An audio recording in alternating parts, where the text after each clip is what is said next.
Bonjour, je vais vous donner mes conseils pour analyser une partie d'échecs. Avant tout ça, je vous invite à cliquer sur le bouton s'abonner pour recevoir mes conseils et ma méthode pour enseigner le jeu d'échecs à votre enfant.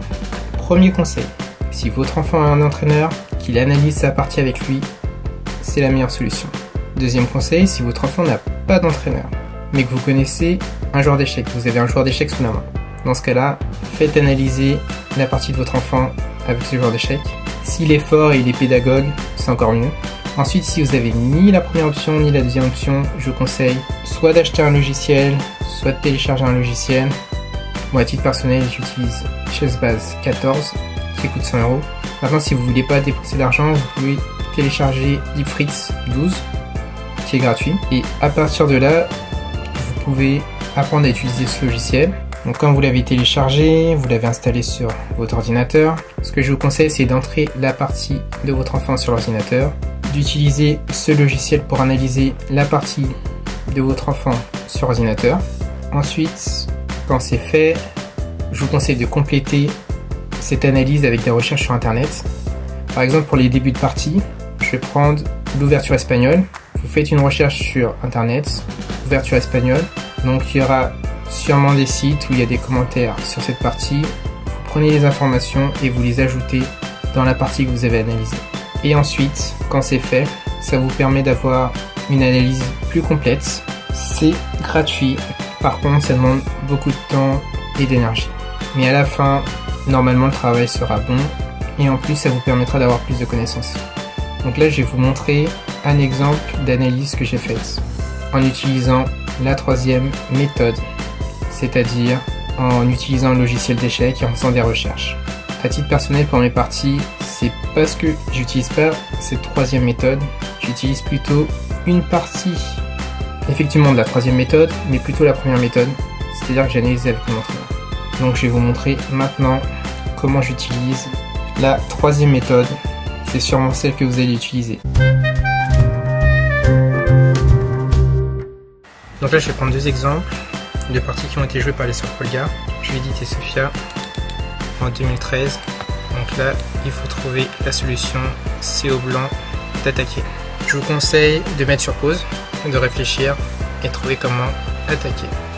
Donc la cible c'est le roi noir, vous avez les blancs, à vous de jouer. Donc maintenant je vais donner la solution. La dame va en G3, si le pion avance en H2, la dame va en G2, ça donne échec et mat. Si le pion E4 avance en E3, ou le pion A6 avance en A5, je joue dame G1, ça donne échec et mat. Donc voilà la solution. C'est ce qu'a joué Sophia Polgar. Donc c'est la deuxième des sur Polgar, parce qu'il y en a 3. Donc voilà, sur dame H3, donc ce que j'avais dit, sur H2, dame G2, c'est ce qui a été joué dans la partie. Et sur E3, dame G1. Et sur A5, dame G11. Ça donne échec et mat. Donc ça c'était brillant. Exemple suivant. Toujours dans le même tournoi. Donc c'était match des championnes. C'était des parties rapides.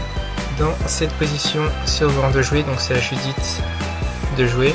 L'idée c'est d'attaquer le roi blanc pour donner échec et mat. Le roi blanc c'est la cible. Comment on fait pour l'attaquer? On regarde les échecs en premier. Et l'échec qui semble le plus logique, c'est dame F1. Il y a cavalier G3 qui est intéressant. Parce qu'après tout, si on joue cavalier G3, les noirs sont obligés de prendre le cavalier G3. La dame blanche est obligée de prendre cavalier G3 et la dame noire reprend sur la case G3. Donc j'explique. Sur cavalier G3, la dame va en G3, la dame reprend la dame et les noirs sont mieux. Mais ça donne pas échec et mat tout de suite. Donc on peut regarder dame F1. Donc sur dame F1, roi H2, une seul coup, et tour F2, et ça donne échec et mat. Donc pour attaquer, regardez tout le temps les échecs. Échec, roi H2, et c'est ce qui a été joué dans la partie. Et c'était la seule suite de coups possible, et ça a donné échec et mat. Donc voilà, si ce cours vous a plu, cliquez sur j'aime. N'hésitez pas à le partager pour apprendre justement à attaquer aux échecs. Et une chose qui est importante, cliquez en bas dans la description si ce n'est pas encore fait pour télécharger mon e-book pour initier votre enfant au jeu d'échecs avec un petit budget.